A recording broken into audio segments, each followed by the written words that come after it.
လီဆာဟာသူမရဲ့တကားအပြင်ဘက်မှာမျက်နှာဖုံးစွပ်ထားတဲ့လူတစ်ယောက်ကသူမရဲ့အရင်းနှီးဆုံးတငယ်ချင်းကိုတတ်လိုက်တာကိုတွေ့လိုက်ရပြီးထိတ်လန့်တုန်လှုပ်သွားခဲ့ပါတယ်။အဲ့ဒီလူကအထဲကိုဝင်လာတော့မယ်ဆိုတာကိုသိလိုက်တဲ့အတွက်ဒီအမျိုးသမီးလေးဟာအင်းရှိတကားစီကိုအမြန်ပြေးသွားပြီးနောက်ဆုံးစက္ကန့်မှာပဲတကားကိုပိတ်လိုက်ပြီးလုံခြုံရေးစနစ်အားလုံးကိုဖွင့်လိုက်ပါတယ်။သူမရဲတွေကိုချက်ချင်းဖုံးဆက်ခဲ့ပြီးမယ်မိုးသေးထန်စွာရွာသွန်းနေတာကြောင့်လမ်းတွေပိတ်နေပြီးဝေးလံခေါင်ရတဲ့နေရာထင်နေတာကြောင့်အမြန်ဆုံးလာရင်တော့တနာရီလောက်ကြာမယ်လို့သူတို့ကပြန်ပြောခဲ့ပါတယ်။တစ်ဖက်မှာတော့ operator ဖြစ်တဲ့ချက်ကအခြေအနေကိုအမြန်ပဲသုံးသပ်လိုက်ပါတယ်။လုံခြုံရေးကင်မရာဒီထဲမှာတော့အိမ်ထဲမှာလီဆာနဲ့သူမရဲ့သားလေးပဲရှိနေတာကိုတွေ့ရပါတယ်။အိမ်ရဖင်ဘက်မှာတော့ကျူးကျော်သူ၃ယောက်ရှိနေပါတယ်။ချက်က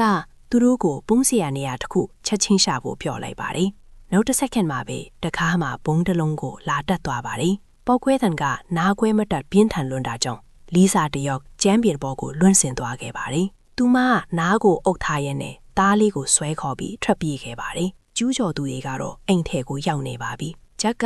ကင်မရာတွေကတဆင့်သူမကိုလမ်းညွှန်ပေးနေပါတယ်။အိမ်ထဲမှာအမျိုးသား2ယောက်ရှိနေပြီးတနက်ကင်ထားတဲ့အမျိုးသမီး1ယောက်ကတော့အပြင်မှာစောင့်ကြည့်နေပါတယ်။သူတို့တွေကကင်မရာတွေကိုလိုက်ပစ်နေတာကိုကြည့်ရင်ဒီမိသားစုကိုပြစ်မှတ်ထားနေတာကြားပြီးဆိုတာသိတာနေပါတယ်။တော်သေးတာကအိမ်ထဲမှာကင်မရာတွေအများကြီးရှိနေတဲ့အတွက်ဂျက်ကနေနဲ့ကျူးကျော်သူတွေနဲ့မတိုးအောင်သူတို့ကိုလမ်းပြပေးနိုင်ခဲ့ပါတယ်။ဒါပေမဲ့အဲ့ဒီအချိန်မှာပဲအိမ်ထဲကလိုင်းတွေအကုန်ပြတ်တောက်သွားပါတယ်။ကျူးကျော်သူတွေက signal ချမ်းမှယူလာခဲ့တဲ့အတွက်ဆက်သွယ်ရေးတွေအားလုံးပြတ်တောက်ကုန်တာပါ။သူတို့က metal detector တွေကိုထုတ်ပြီးတစ်ခုခုကိုအသေးအချာရှာဖွေနေတဲ့ပုံစံနဲ့အိမ်အနက်ကိုစစ်ဆေးနေကြပါတယ်။မကြခင်မှာပဲသူတို့ထဲကတယောက်ကမြေရောက်ခန်းစီကိုချင်းကပ်လာပါတယ်။ခြေတံတွေကိုကြားလိုက်ရတဲ့အတွက်လီဆာဟာသူမရဲ့သားလေးကိုလေးဝင်းလေးထွက်ပေါက်ထဲထည့်လိုက်ပြီးသူမကတော့ဘီရိုထဲမှာပုံနေလိုက်ပါတယ်။ရှာဖွေဆက်ကလေးဝင်းလေးထွက်ပေါက်ကိုဖြတ်ပြီးနန်းရံတစ်လျှောက်စစ်ဆေးနေရင်းနဲ့ယူတထက်အတန်အကျယ်ကြီးမိလာပါတယ်။အဲ့ဒီလူက